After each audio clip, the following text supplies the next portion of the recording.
Good afternoon, everyone. Thank you for your patience. My name is Neil Milton with TalentMap, and I'm here with Sean Fitzpatrick. Sean is the founder of TalentMap and a recognized expert in employee engagement, and in particular, the use of engagement surveys to identify the core drivers of engagement.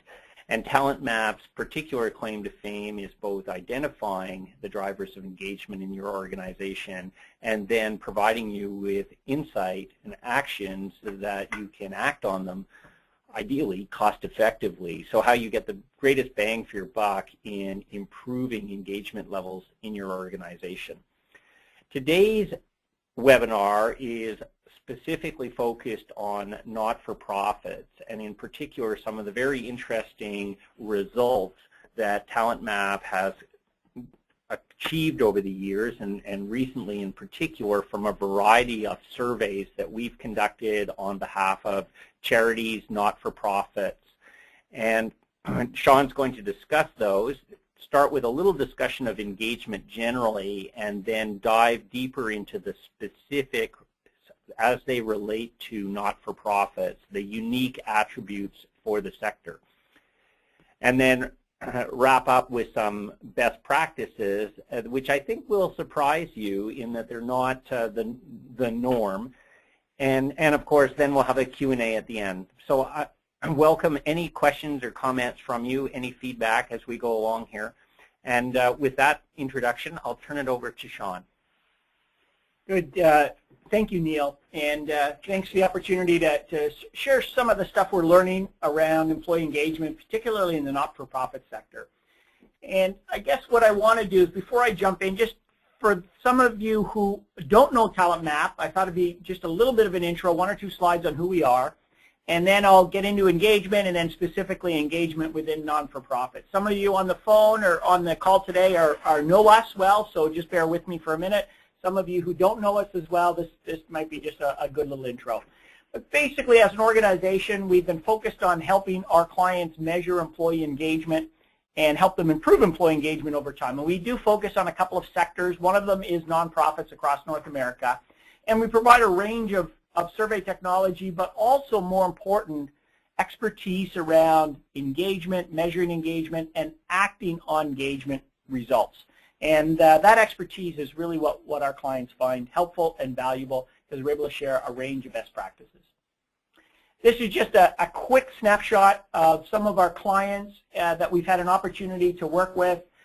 We do work with sectors outside of the non-for-profit, so public, healthcare, private sector. That gives us good exposure to what nonprofits and also best practices outside the nonprofit sector.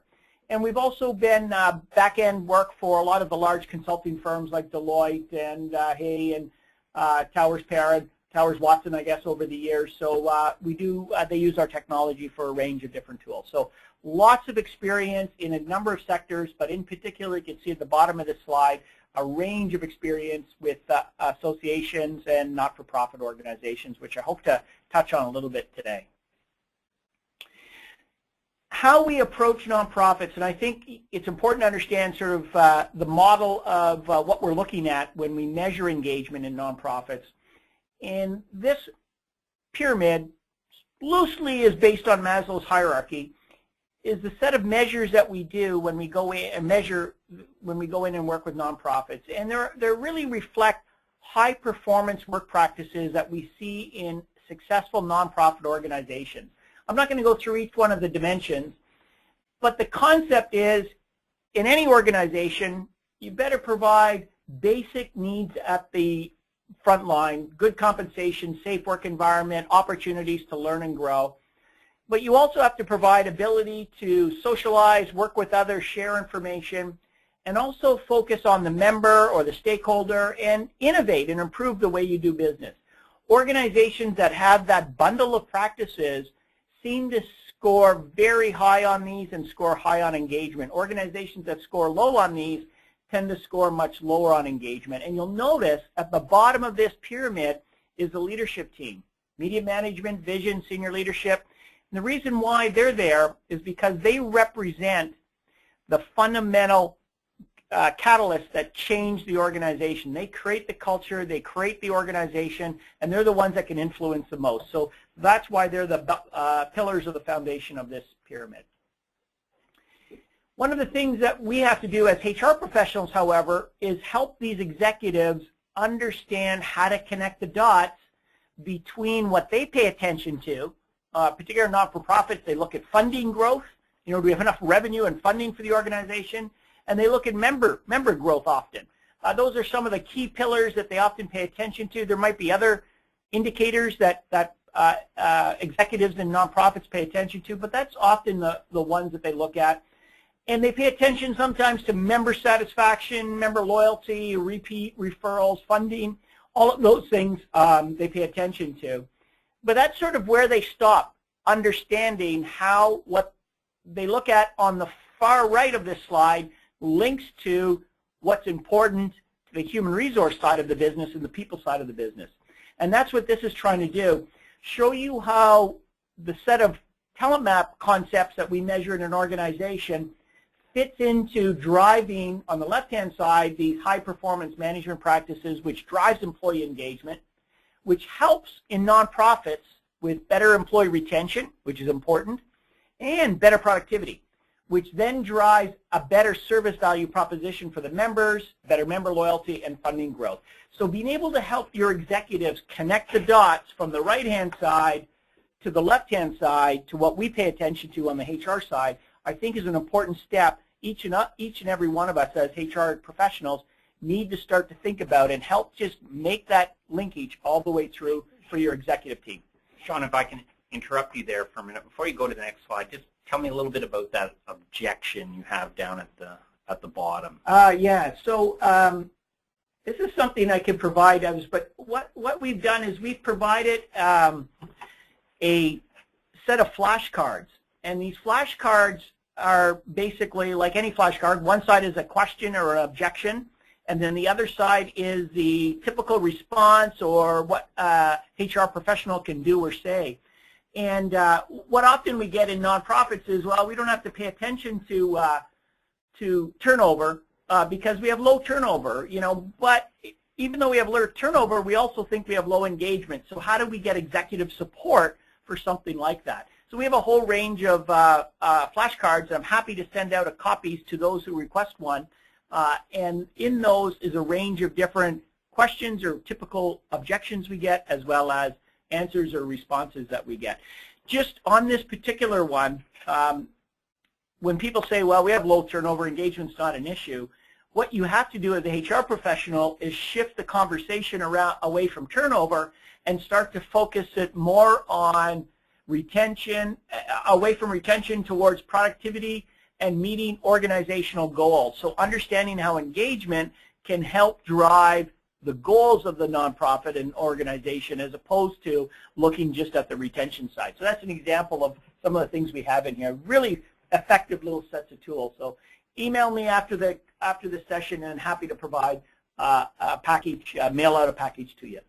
Now let me turn the attention just to job satisfaction and engagement. Often when we work for organizations, and this often we see in the nonprofit sector, they're starting to look at engagement, but a lot of them are familiar with the old concept of measuring job satisfaction.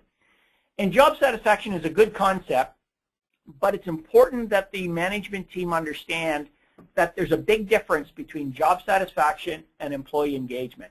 Job satisfaction is very much about what's in it for the employee. What do I get as an employee? But when we measure engagement, it's much more of a measure of what is the employee willing to give back to the organization. And that's critical in nonprofits because a lot of people join nonprofits because they want to give back. They want to give back to the organization, they want to give back to the community and the larger society as a whole. So understanding engagement in nonprofits is much more critical than understanding just simple job satisfaction. When you talk about engagement, I thought I should just quickly define how we measure engagement. And we use a model, head, heart, and hands. And I won't go into the whole detail of the model. There's quite a bit of thinking gone into this. But probably what I'd like you to remember, when you think about employee engagement, what really it is, it's a measure of discretionary effort. It's a measure of the difference between the minimum amount of effort someone will put in to just keep their job to the maximum amount of effort that someone can put out if they're firing on all cylinders. And we know that with people, there's a lot of potential, particularly in knowledge-based organizations like associations, not-for-profits, that if we could tap into that untapped potential, they could provide a lot more input and value added for the organization, which then could help drive what the executives pay attention to on the advocacy, member growth, and funding side. So just a quick overview of people assets. You know, why people are so important, particularly in nonprofits, but in all organizations today, is they really do have unlimited upside. You know, people's creativity and potential, there's no real limit on what people could come up with and invent and help organizations move forward with. As an asset, they're also incredibly versatile. With large physical assets, you know, like a piece of real estate, it's sort of designed for one thing. However, individuals or people can do multiple things, and they can change as the society changes or requirements change for the members. So they're very versatile that way. The other important thing is they tend to be very underutilized. If any of our surveys we've looked at in nonprofits, a lot of employees felt that they weren't being used for their best skills, or they weren't being used to their most potential. So they feel that there's a lot more in them to give if just the environment was set up in the right way. So really what we do is we look at employee engagement as very much the secret sauce for organizations to be successful in today's marketplace, more than any other particular asset, financial or capital, out there. Just to give you some sense, there's some linkage research we've done that linked employee engagement to business outcomes for nonprofits. And what we found is those who scored high on engagement tend to have higher member growth, number of members joining the organization or subscribing to that association. Funding growth is increased higher than those with low engagement. Higher stakeholder satisfaction, as well as stronger volunteer retention, which is often an important aspect of nonprofits. So these are some of the key factors which are really important to the management and executive side of the organization. But it's also interesting with engagement, it's not just good for the employer, it's also very, very good for the employee. A couple of studies in here, I'm not going to go through all of them, but what these studies looked at was the level of engagement and personal health or other benefit outcomes for the individual. London College, University College of London, 2011, one of the things that noticed in a study is that employees not recognized at all at work tended to have more heart disease. So this study actually broke employees into three groups. Those that were recognized positively by their manager, those that were recognized or criticized critically by their manager, but at least they were recognized, and then the third group were those who weren't recognized at all. What they found was the two groups, those that were recognized positive reinforcement and those that were recognized with critical reinforcement, tended to be more or less the same from a health outcome. Those who weren't recognized at all, meaning the manager didn't acknowledge them or really didn't talk to them very much, had much higher cortisol levels, which is a level of stress, indicator of stress in your body, and a much higher incidence of heart disease. So in a way, your manager could actually, in terms of how they interact with you, could actually help or could kill you, in a sense, where the study went. Maybe it pushed a little bit far, but I thought the concept was really good. One other thing I'm going to talk about is Boston College on the far right of this. It actually measured levels of engagement and a child's sense of well-being in the school environment. And what they found that parents that scored high on engagement versus parents that scored very low on engagement. Those who scored low on engagement, those parents' children had a significantly higher incidence of acting up in school the following day or within the following week. So high engaging parents tend to have kids that don't act up as much. Disengaged employees or disengaged parents at work had children that tended to act up a lot more in school. Interesting studies. I haven't seen these studies repeated, but the fact is, I think we're seeing a lot more of linking engagement to better health outcomes for the individual. So that's why it's both good for the employer and the employee. Now let's turn our attention to nonprofits a little bit. And what we find managers or manager at nonprofits, what do? Is they tend to underestimate engagement by a significant amount.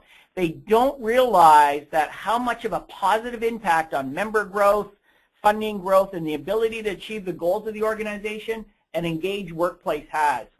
And in fact, there's a recent study, nonprofit leaders identified HR issues and people management as one of the most depleting parts of their job. So the study went further to say that a lot of managers in nonprofits would like to do a lot of other things other than deal with employees and deal with people issues. But that's really the crux of management, dealing with people issues. You're managing people and you're managing the organization. So it sort of dawned on us that if nonprofit leaders really find depleting, there probably needs to be more support, more training, and more development for how to deal with people issues in a much more effective and successful manner for nonprofits. We also looked at our data, and what we found, there's a couple of strengths and a couple of areas concerns with nonprofits. So one of the areas of concern we noticed in nonprofits, and not all of them, but a lot of them had much higher than regular turnover. And in fact, compared to government, similar-sized government organizations, they were about 50% higher turnover than similar government or government-related organizations, so much higher turnover than government. We also looked at it compared to private sector, and we noticed that they were also about 75% higher than similar-sized private sector organizations. So turnover is a real big issue, both for full-time staff as well as volunteer staff. And managers underestimate that it costs about 1.5 times your salary for every time you lose an employee. So if you have a $75,000 employee and you were to lose that employee, the cost to the organization to replace that employee would cost about $115,000, $120,000. So 1.5 times that salary, both out-of-pocket cost as well as soft cost. So nonprofits tend to underestimate turnover costs. They also underestimate how much engagement can really have a toll on employees. We often talk about how do we engage people better, how do we bring people up and motivate them more. One of the challenges nonprofits have with some employees, not all employees, is that they can actually get so engaged in their work that they can fear burnout. So there's actually the negative side of engagement for some nonprofit employees. And this is particularly more in the human services and health services types of environment where you're dealing with people and dealing with critical issues often around real important challenges. So they tend to get so engaged in their work, they can actually burn out. So managers not just looking at how do I engage the disengaged, but how do I protect the overly engaged from burning out and leaving the organization because they didn't have a good balance between the work that they're doing and other aspects. A couple of other things that we noticed in particular were, the third one, a concern with nonprofits was career development.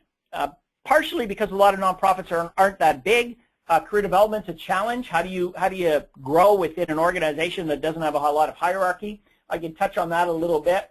And the last one I want to point out was job authority. So those are some of the concerns that we noticed in nonprofits. I'm going to flip over and talk about the strengths that we also noticed in our research when we looked at nonprofits. One of the biggest strengths, and this is a factor of 5, and I'll show you that in a little bit, was how people were attached to the mission and vision of the organization. By far, more than any other sector we have experience with, nonprofits attract people because they fundamentally believe in the underlying vision and mission of the organization. So they have a very strong attachment to it. Those are the highly engaged employees. Those who are moderately engaged or disengaged, there's an opportunity to draw that attachment out in a lot deeper way, and I'll talk about that in a little bit. The other factor I thought was quite interesting is employees join nonprofits and engage in nonprofits because they want to not just engage in what the organization is doing, they want to work with similar minds or similar people. So teamwork or engagement in the community, both volunteer and full-time employees, is very important. So they want to feel connected to the other people that are doing the same type of work that they're doing. That's very, very critical and a strength that some nonprofits were able to, in our research, have been able to leverage.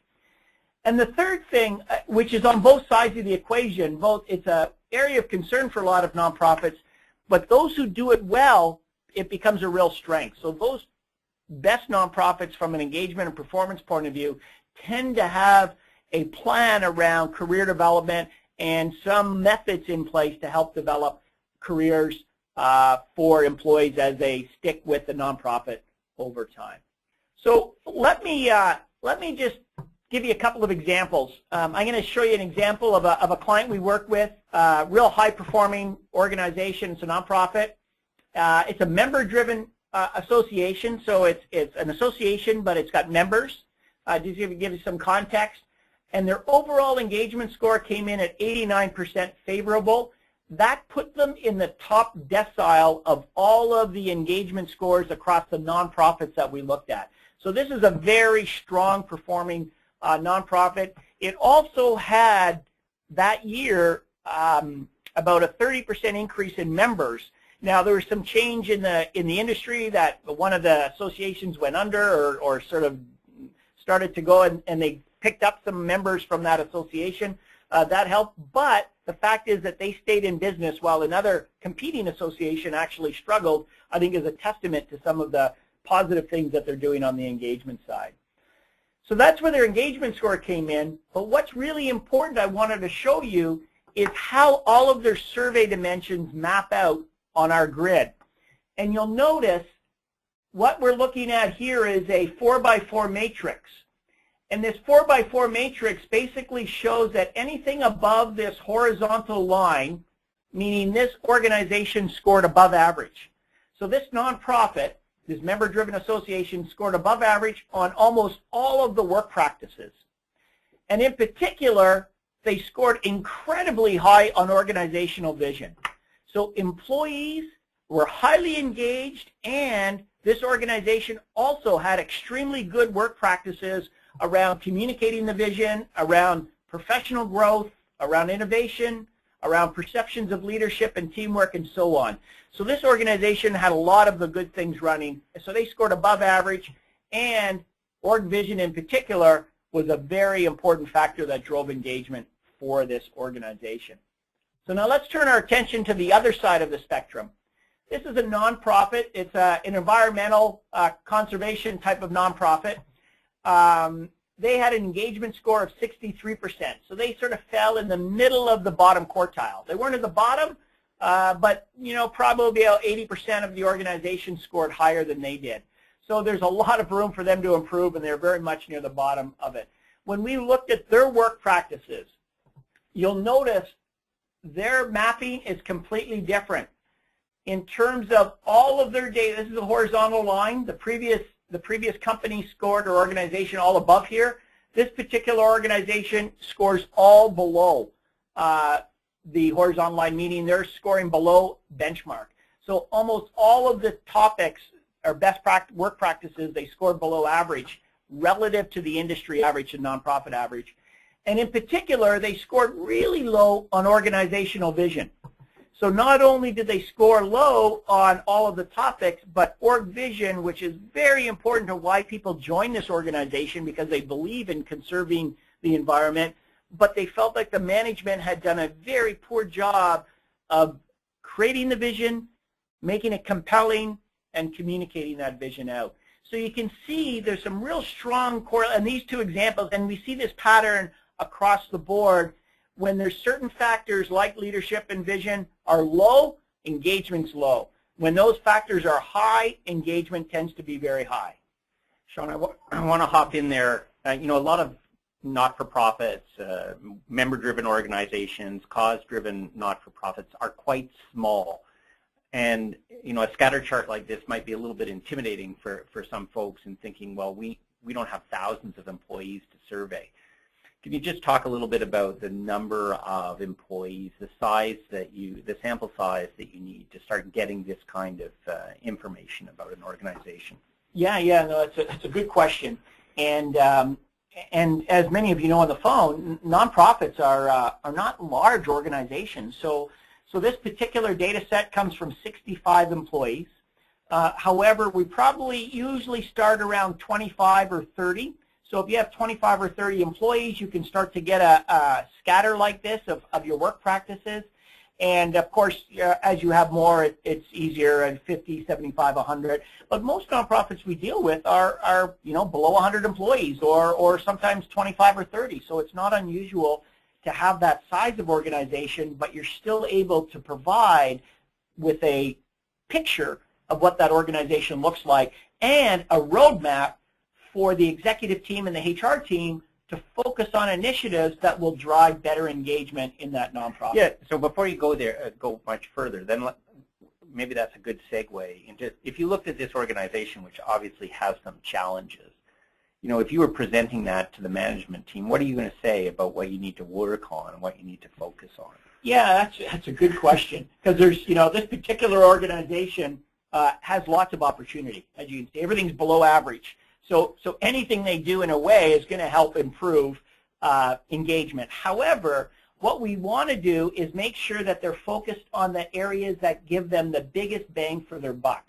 And to get the biggest bang for their buck, what we did is we actually put things in this bottom right-hand quadrant. So for this organization, if they were to improve employees' understanding of organizational vision, they will go a long way to improving engagement. In fact, I recommend it to this organization that they put 90% of their time and effort into working on their vision, communicating their vision, and sharing their vision. And we did it in a couple of different ways. And that really drove engagement for this organization. There's lots of things that they could do. They could have work-life balance, compensation, but we really focused on this one because it had the biggest correlation to engagement. Yeah, and so that, an interesting observation there is that most of the time people think that in the not-for-profit sector, because they have constrained financial resources, that constrained compensation, the fact that they can't pay people a lot of money, is their problem. But from what I'm hearing from you here, this organization has bad, weak engagement, but comp isn't really the driver of that problem. Others are driving the problem much more, especially something like organizational vision. Is that right? Yeah, and well, that brings us on to this slide. I think that's a great segue, because when we mapped out all of the concepts that we looked at in the survey, and you'll see on the right-hand side, basically what we did is we were able to identify across all of our benchmarks. So this is not looking at one individual organization, but this is looking at 50 nonprofits or not-for-profit organizations across North America. And what we found was that the ranking from highest to lowest was organizational vision, and it had a 5x factor on engagement. So it was by far 5 times greater than some of the items down below. Second was professional growth. It was 3 times more important. Third was innovation, and this is around giving me the tools, the equipment, the information, the software, the hardware, simple things like I'd like an updated computer. These are the types of things that people, or I want easy access to access the files on the server when I'm traveling to see a client. Those are the types of things that people were struggling with in terms of innovation. That's 2 times. Teamwork, 1 time. Senior leadership, so these are ranked highest to lowest. Immediate management relationship, work-life balance, and then finally, in the bottom half, compensation comes in. So often you hear nonprofits, oh, well, we're nonprofit, we can't pay well. Well, the challenge is, or the opportunity is, people join nonprofits knowing that they don't pay well.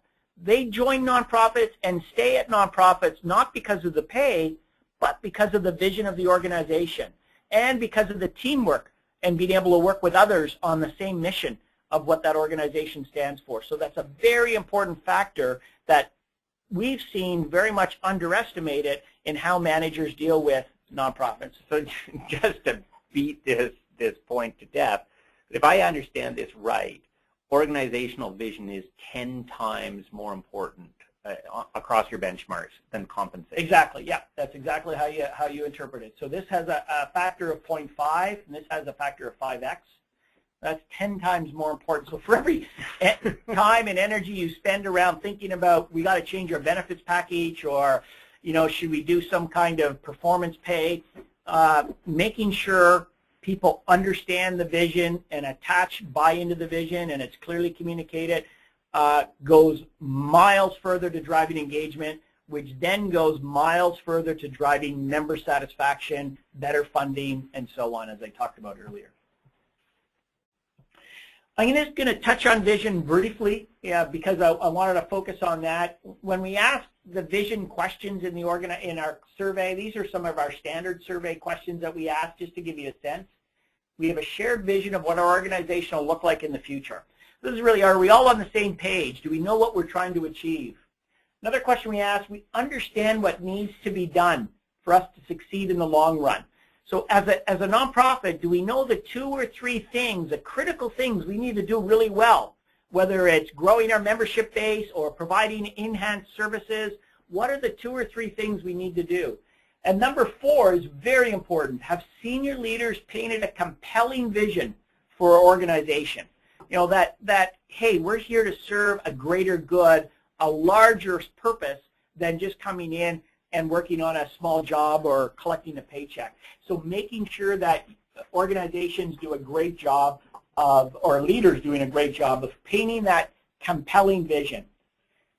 What we've noticed in the clients we've worked with, what goes wrong, or some of the pitfalls of not doing a good job around explaining the vision to employees, probably the number 1 is just neglect. They don't realize how important it is to employees. They underestimate the need for employees to buy in and understand and associate themselves with the vision. It's one of the most important drivers of why people join and stay at organizations in nonprofits, and it's something that management just does not pay enough attention to. So benign neglect is probably the number 1. Number 2 is impatience. Building inclusive buy-in is a little bit of a longer process. Often people in nonprofits, not always, but often executives may have come from the private sector. And in the private sector, you can often mandate things. In the nonprofit sector, it's often more of an inclusive, collaborative approach, a little more sharing, and it takes longer to build that collaborative vision. But managers get impatient, and they want to get things done, and they want to push things through faster. So sometimes just being impatient and not including people in the process and not taking that time. Number 3 is just communicating. Often what happens, the executives develop their vision. They may get it out in an email and maybe a couple of messages in some communicating format, but they don't consistently keep that vision top of mind and top of floor throughout. One of the organizations we worked with, what they did at the beginning of each management meeting, they actually reviewed the vision and talked about it. And that actually kept that vision alive, and they refined it over time. So even though they did a visioning session, over the 2 or 3 year period where they talked about it, that vision actually refined a little bit and was much more aligned with everyone after that time of organization. Now the last aspect is, what are some solutions that engaging employees with the vision? I'm just going to touch on 1 or 2, and then I'll turn it over to questions. One of the things that we've noticed in nonprofits is to really start from the bottom up.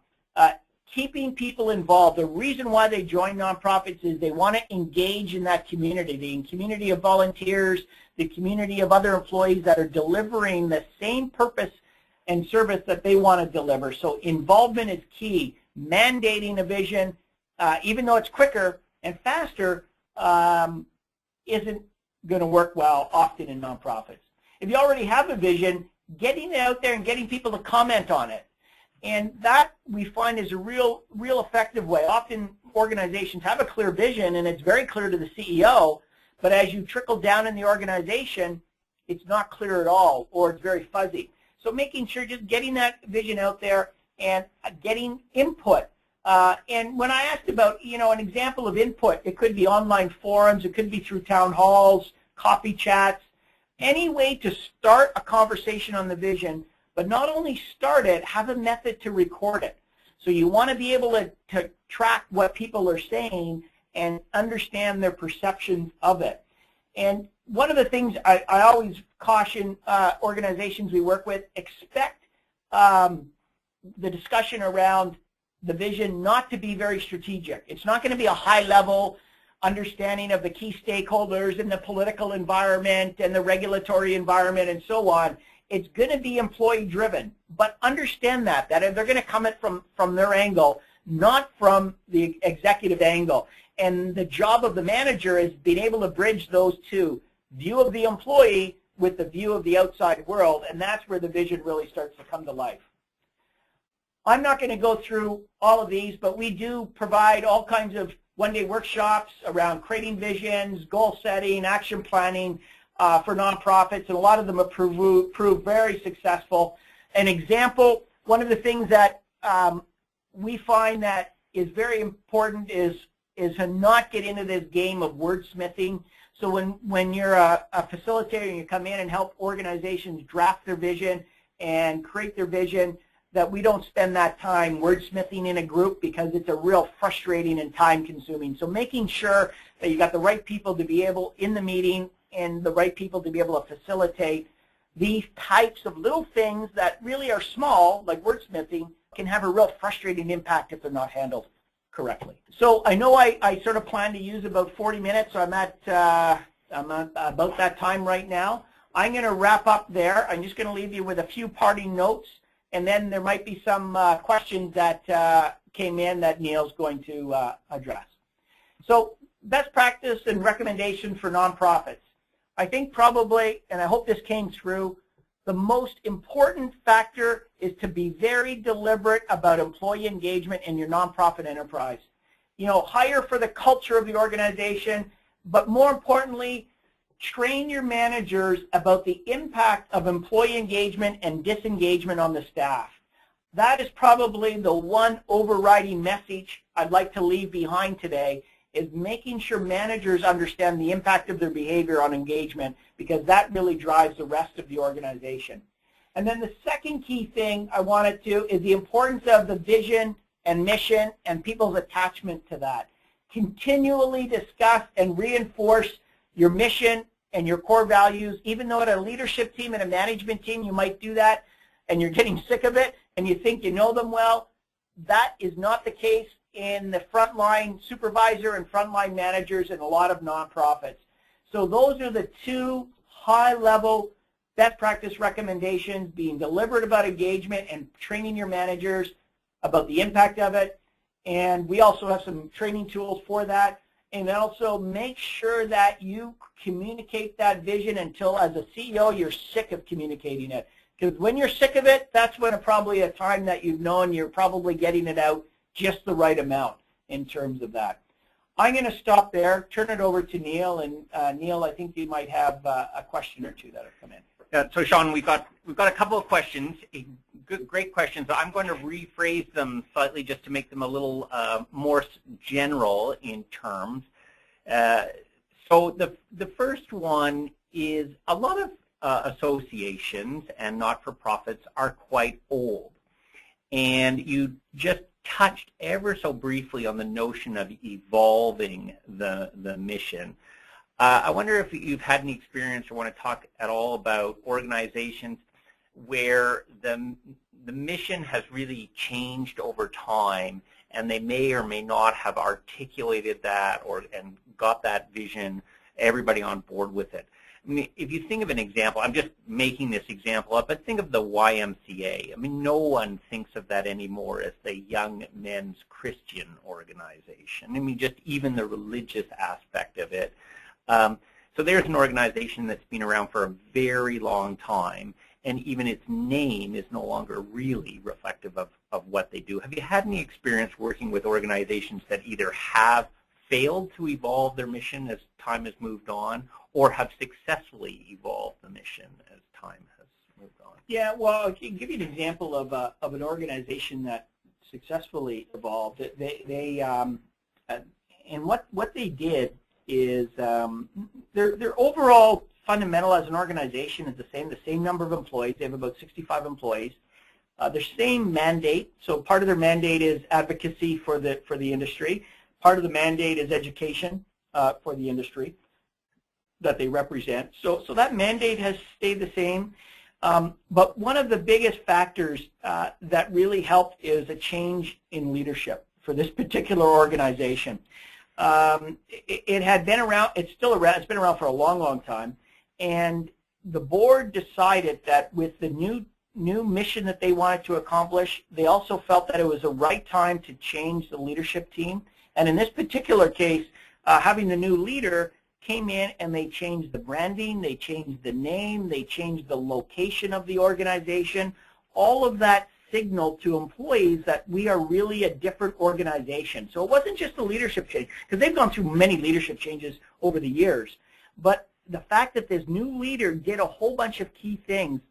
This new leader, she does town halls on a regular basis where they've never done that before. So, and these employees have been there for a long time.